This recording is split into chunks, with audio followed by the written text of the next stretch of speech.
اليوم طلعنا واجب عملية استباقية. اجت معلومات ان الارهابيين يدينون يسوون معسكر لهم بهاي المنطقة الواقعة بين كريشان وبين منطقة الطاش.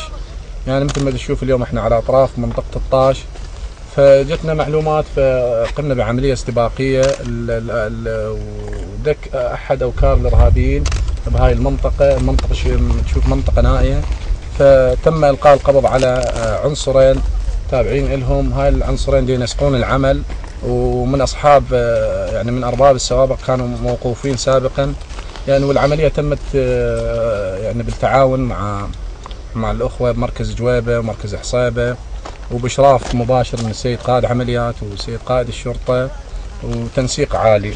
واحنا مثل ما تشوف الحمد لله اليوم احنا مجموعتنا يعني احنا مجموعتنا اللي متكونه يعني من الامن الوطني ومن الحشد اللي يتابع الفوج 21 بغداد.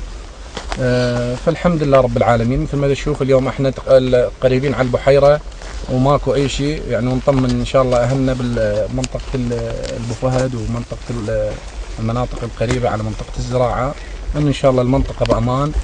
واحنا ان شاء الله موجودين بهاي المنطقه، وراح نسوي هنا نقاط ثابته على البحيره باتجاه الطاش.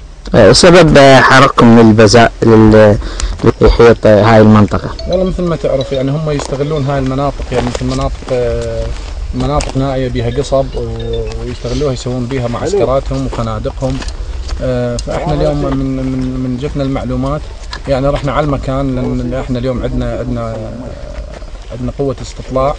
هاي الناس استطلعوا فجوا على مكانهم، ونحرق انت تعرف هم هسه هاي مخابئهم ومثل ما يقول تفخيخهم كله بهاي مناطق القصب والمناطق النائية. بسم الله والصلاة على رسول الله. تم اليوم بمهمة استباقية ضد دواعش في منطقة كريشان. قمنا بتفتيش هاي المنطقة من قبل معلومات وصلتنا من قبل جهاز الأمن الوطني وبقيادة الأخ البطل أبو فاطمة. فتم القبض على 2 من عناصر داعش الإرهابي في منطقة كريشان مع قوات من الحشد الشعبي الفوج 21. وإن شاء الله راح نتم العملية بالتقدم باتجاه الزل، نحرقه ونثبت مواقع، لأن هذا موقع استراتيجي مطل على منطقة القاطع الصيب الشرقي والهضبة وباتجاه العامرية الفلوجة. فلازم يتأمن هذا المكان على مود ما تتقدم عناصر داعش الإرهابي في هذا المكان. بغداد تلاحظ هاي التشكيلات اللي موجودة واعدادنا يعني نتقدم على اوكار داعش. وين ما يقولون اكو داعش يقولنا قدامهم. نشكر قائد الشرطة اذا دعمنا، قائد عمليات نشكرهم دا يدعمونا بكل وسائل اللي اسلحة والاعتداء، واحنا نشكرهم من هذا المكان ونقول ابشروا احنا عين عيونكم، شو تريدون احنا يموت قدامكم.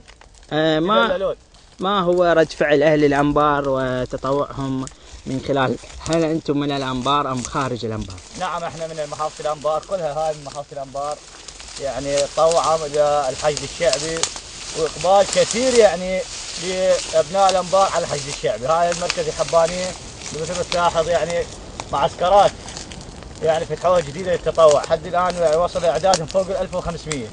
أول عملية استباقية لكم في مدينة الرمادي؟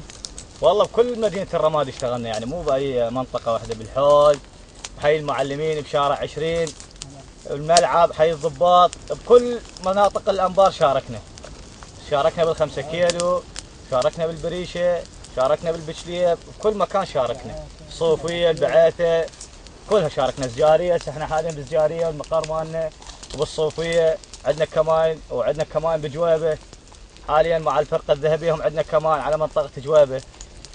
الحمد لله والشكر. هاي تم انهاء واجبنا بسلامة، وان شاء الله ماكو شيء، مثل ما لاحظت تصوير دول المجرمين.